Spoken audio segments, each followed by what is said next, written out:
One of the things I get asked a lot is how to, once you've built a chord, how do you actually play it and make it sound pretty good to sort of accompany people or to sort of join in with bands or other musicians, whatever your situation.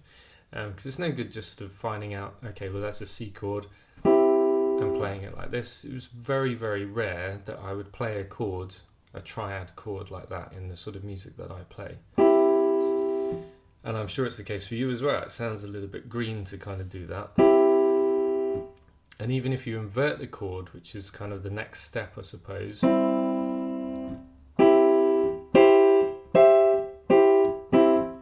whichever inversion you choose, it sort of goes a little bit towards sounding better, I suppose, but it's not really going to do a huge amount for you. So one of the things, and I've talked about this in another video is to add notes in. So you should definitely look into doing that. And I'm not going to do it in this video because the choices are endless, really. I mean, if you are playing a particular style, you could add in ninths, you could add in sixths, sevenths of different sorts, major 7, dominant 7. Of course, we haven't even gone into minor chords there, or sort of alterations of extensions, all sorts of things, you know, sort of going into that jazz sort of sound, I suppose, with alterations. But whatever the situation, you should always think about notes that you can add in, and also remember you can take notes away. So, you know, you'll probably end up, if you're thinking of a traditional sort of let's say a 13th chord, that's sort of traditionally what it should be, but of course you would never play it like that because it sounds horrible and it's really difficult to play. So you'd play it kind of like that instead. So thinking about the notes that you can add in, I've gone off on a tangent here, but anyway, the point I'm going to make, or was trying to make on this video, is that you can play the chord in a particular way. And I'm going to show you a couple of these just to sort of spark a few ideas. So let's say that you've got a very basic chord, and one of the things you could do, and John Lennon did it, is to break up the chord. So you play part of the chord first and then the other part of the chord second, and then alternate it.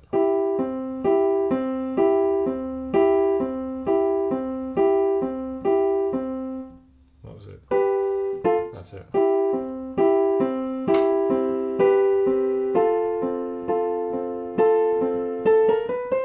You get the idea. Yeah, so it's breaking up the chord, so you get one part of it first and then the other part, and you can break that up. You can invert it as well.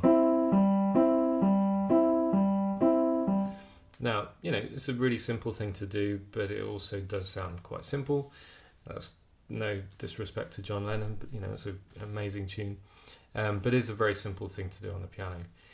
The other thing you could do is be a bit more elaborate, I suppose, with broken chords. And I suppose this is sort of broken chords is basically playing the arpeggio, but an arpeggio traditionally, I suppose, is a very particular pattern of playing the chord.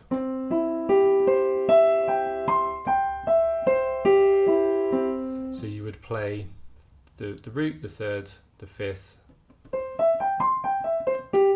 and play however many octaves you needed to do, usually for your graded exam, and that's the only time people practice these things. But arpeggios are great, and I use them all the time, but I never play them in that sort of way because I don't play classical music. If you were playing classical music, you probably would have to play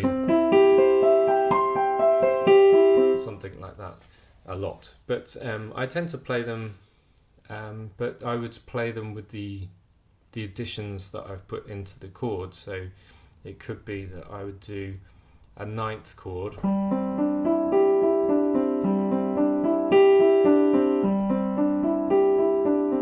with an inversion as well. So I've done fifth, root, ninth, third, fifth.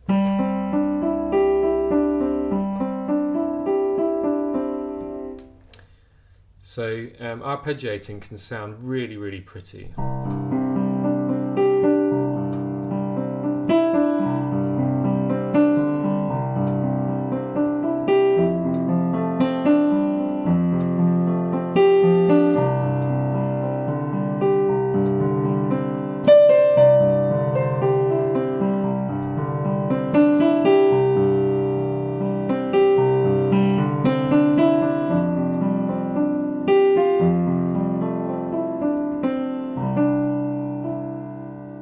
So I was just going between C and F major there, really, with a few extra notes chucked in, and just trying to kind of play an accompaniment, but also perhaps a slight sort of hint of tune in there as well.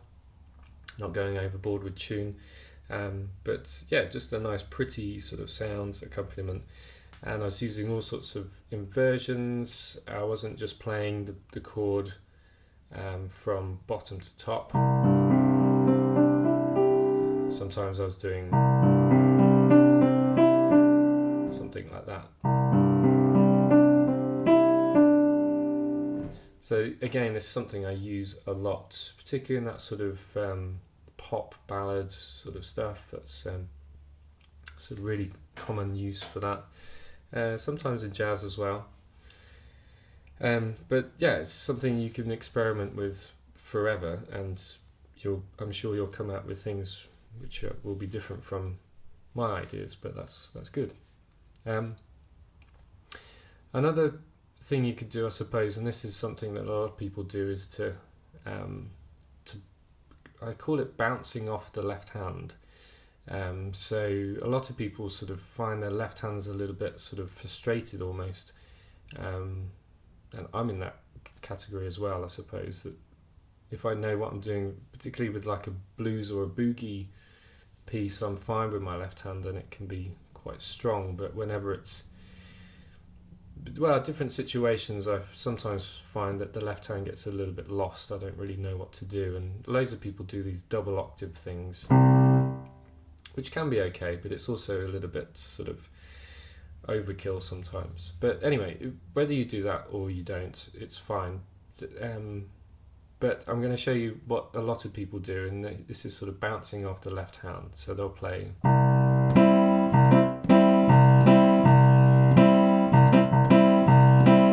So I'm playing the left hand first, and I'm playing some sort of rhythm which is kind of a combination of the two hands, but I'm going left, right, left, or whatever it is.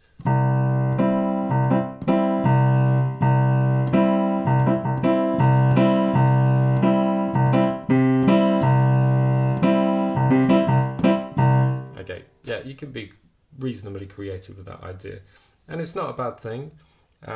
But it can sound a little bit sort of, how can I put this nicely, lame. No, that's too harsh. It could sound a bit sort of amateurish, I suppose, unless you're doing it with some sort of really cool voicing, and then it can sound, okay.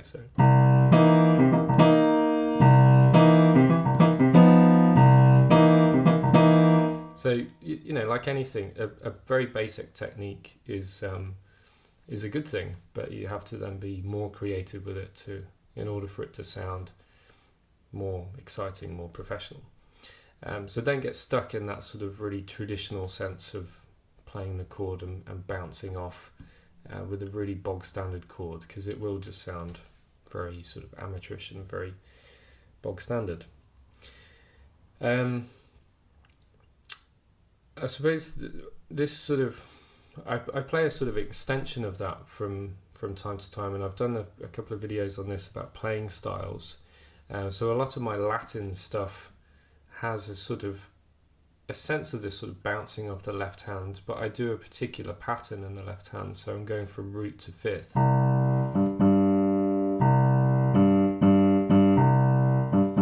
So within that I would play the chord at some point sort of rhythmically, probably at a different time from the left hand.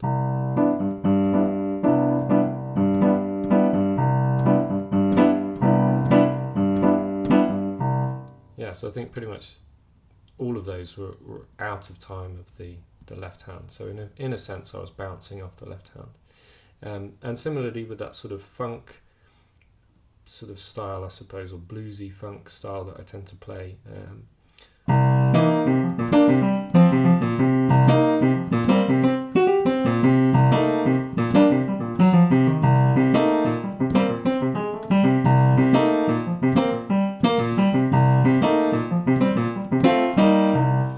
I guess I'm playing, I'm thinking rhythmically, so Something I explored when I was at university actually was sort of using drum patterns with piano, but just on the piano, to create this sort of rhythmic sense. I tend to play much more rhythmically than a lot of people are very flash with with both hands, but particularly their right hand, and play a lot of very fast, very complicated things with the right hand, and that's great. I would actually love to do that, but I'm working on it. But I tend to play rhythmically, and this is, I suppose, I've got good at it because I enjoy that side of things, and all the other stuff I feel like I'm working on, getting better at, with building up speed and flashness, I suppose, with my right hand. But I just love finding a good rhythm section and just sort of playing in that, we call it playing in the pocket in the jazz world.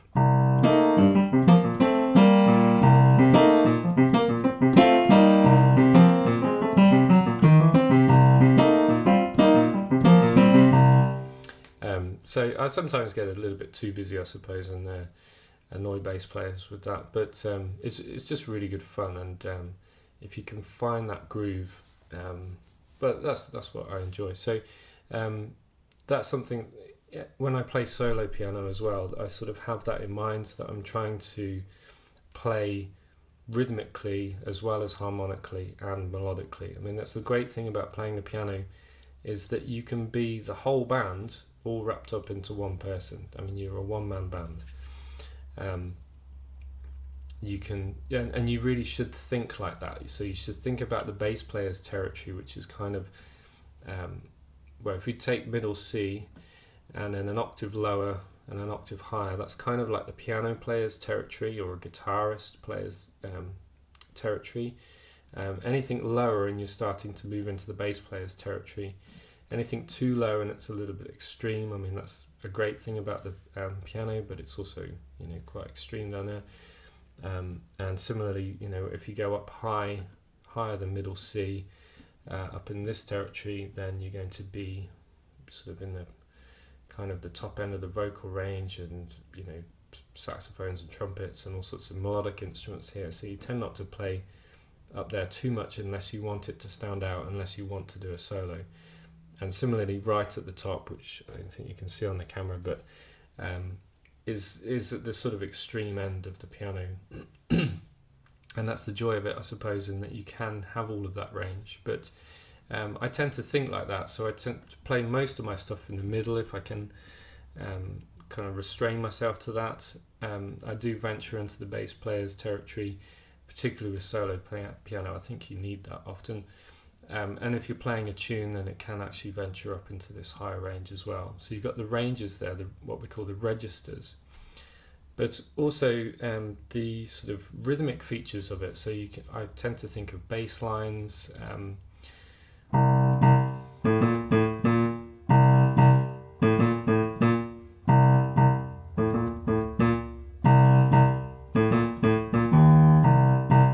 So to play an idea based on that. So what would it be?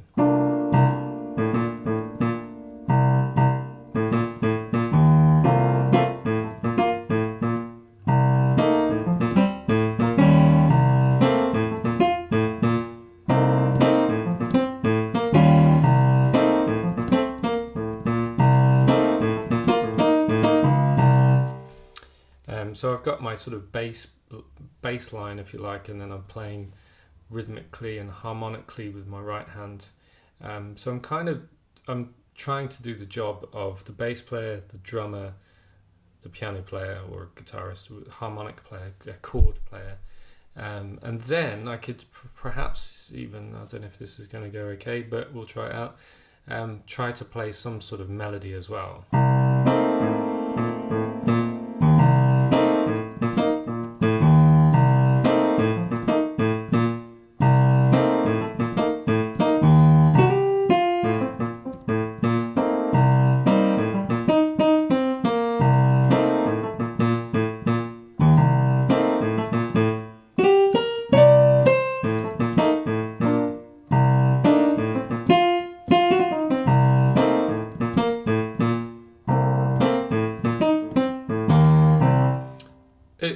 almost went really well, but not quite.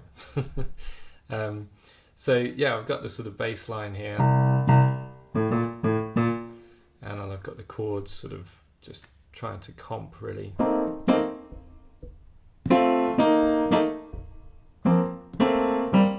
And then I've also tried to build in just a little bit of tune.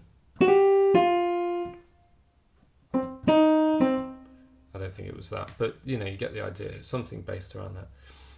So there's all sorts of things you can do. Hopefully this has been of use and you can take away some of these ideas. The thing that has done it for me really, and it's continuing to do it for me, is to just sit yourself at the piano and just play, you know, and just try out all of these ideas. And I've always done that. I've always loved just sitting at the piano, not having any music in front of me, and just picking a key and picking a style, and just sometimes just even closing my eyes and just randomly playing, you know, just not even thinking about where the notes are, just letting my ear take over and sort of the things that I can feel. So not, you know, piano is a great instrument because it's really visual, but that can sometimes take over. So if you close your eyes, you know, some people freak out and think they're going to make loads of mistakes. Well, you probably will, but it actually helps you to discover new territories, I suppose. So you'll be surprised how much you can actually feel. You can feel the distance between the black notes and the white notes. You'll know where E and F are and B and C are, and you'll just know. There's plenty of people without sight that can play the piano a lot better than I can. Ray Charles, Stevie Wonder, you know, George Shearing back in the day.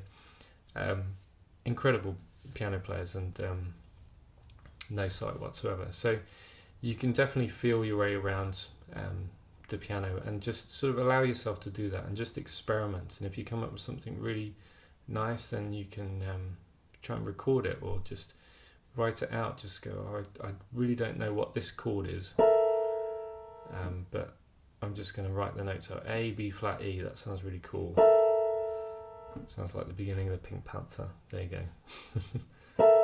go. So yeah, just experiment. That's all I would say. But use some of these ideas. Hopefully it's been of use to you. And yeah, leave your comments. Let me know what you think.